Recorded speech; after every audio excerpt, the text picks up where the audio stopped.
Hi everyone. This is a response to my cousin Matt's awesome recent stream of consciousness slash rant, I guess. But I don't think rant's the right word, as what he offered is much more profound and thoughtful and meaningful than your average rant can give you.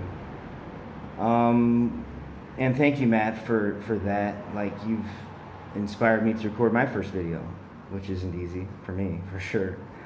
Everything that Matt said is spot on. It's the direction that we've taken as a society is kind of frightening. And this wasn't our decision necessarily.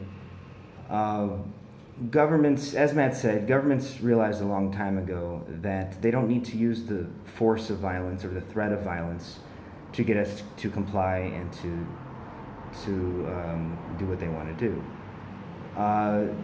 They realize that with enough information about us, they can control our behavior, basically. For example, AI currently can predict our future behavior with up to 99% accuracy. It's astounding. And as an aside, for pollsters to get the last two elections so incredibly wrong, twice in a row, is absurd.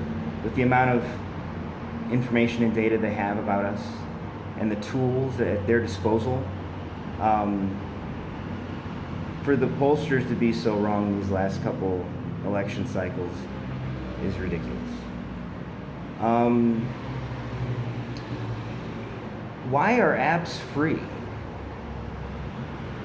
I have a little bit of knowledge about this, as some of you may know.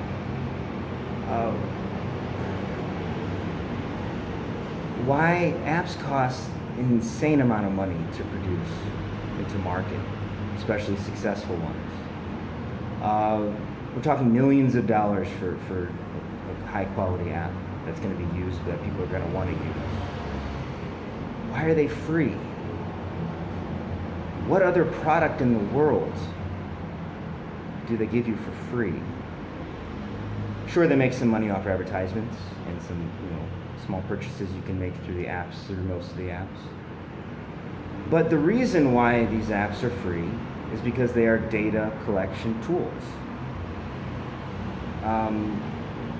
Their purpose is to collect as much data and to harvest it, categorize it, and sell it to other companies in order to basically predict the future. No company is going to spend millions of dollars just to make you happy. Every app, every game, it's all just to collect data. For example, Pokemon Go, which I've never played before, but I'm sure some of you have. You're familiar with it. It was actually produced by the same company that made Google Maps. And the only reason why they made this app was because if you think about Google Maps and the Street View, what was required for the Street View is they had the car with the cameras on top, and it would travel around different streets and take pictures and whatnot. But those cars couldn't go everywhere. They can't go into parks, they can't go down small alleys, they can't do things like that. So they developed this game, Pokemon Go, in order to fill in the gaps, to get people to go to places where these cars couldn't go, and use their own mobile devices to record images and data that they could use with inside Google Maps. Also, businesses would pay this company, Pokemon Go company, to get Pokemon in or around their business in order to generate foot traffic. But that's a small part of it. It's more about the data. Another important thing to realize is that most of these big tech companies all have military intelligence or government origins. Facebook was a Defense Department, I think, project called LifeLog. Before they put Zuckerberg in charge of it. Google started at a military base, the Presidio somewhere in Northern California, I think.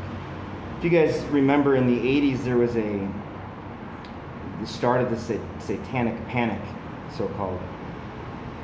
There was a famous case called the McMartin preschool case, where a bunch of preschoolers accused this preschool of doing very vile things to them. And 3 different doctors examined these students and saw the physical injuries of the sexual abuse. And this case ended up getting thrown out for a variety of reasons. I forget why. But the same military base where this happened, just a few years later, is where Google got its start. And an interesting little story about that is that when the kids were being recorded, their interviews about what happened to them, numerous kids, or more than one kid at least, said that when they were taking them down into the tunnels, which there were tunnels, we found out later, tunnels underneath the kindergarten. When they were taking them down, one of the ways they coaxed the kids into coming down into the tunnels with them, said they're going to play a game. And the game was called the Goo Goo game, G-O-O-G-O-O game. Just kind of interesting that Google got its start in the same place. So anyway, why would governments want to fund big tech so much? And that's simply about control. To collect data on us and to control us, and like I said, using the time-old tested divide and conquer strategy. I think you all realize and you all know how polarized everything is right now. It's frightening. When I was a student at Mizzou, I was a right-winger. I supported the Iraq War, for God's sakes. Yet most of my friends were all left-leaning, Democrats. And I was very political at the time. I interned at the Missouri State Capitol, and I made my beliefs well known. Now, I've always been very passionate about that kind of stuff. Well, always up until somewhat recently. So we all had different views, but we all got along great, and we never let those views get in the way of our friendship. But now I can't even imagine that ever happening on a college campus in America. Different groups of friends of different political beliefs or different any beliefs congregating and spending time with one another. It's really sad, and that in itself adds to the polarization that's going on right now. What else should I touch on? Matt mentioned how hard it is to find voices you can trust nowadays with the fake news everywhere, which there is, and the internet is just full. 90% of the internet is garbage. So a lost trait that we don't really use anymore is discernment.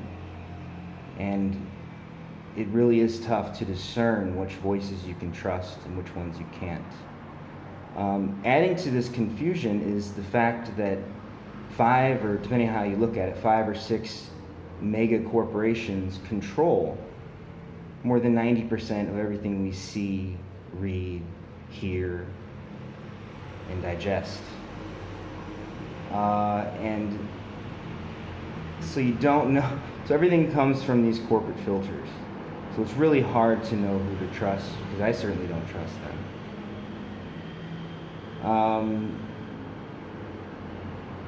What else did I want to say? The apps, back to the apps. Oh my God, I'm running out of time. I'm gonna have to make this 2 parts. My phone's about ready to run out of memory. I'm gonna cut it short there because I have to delete some space off my disk, and I will come back for part 2 shortly. Thanks.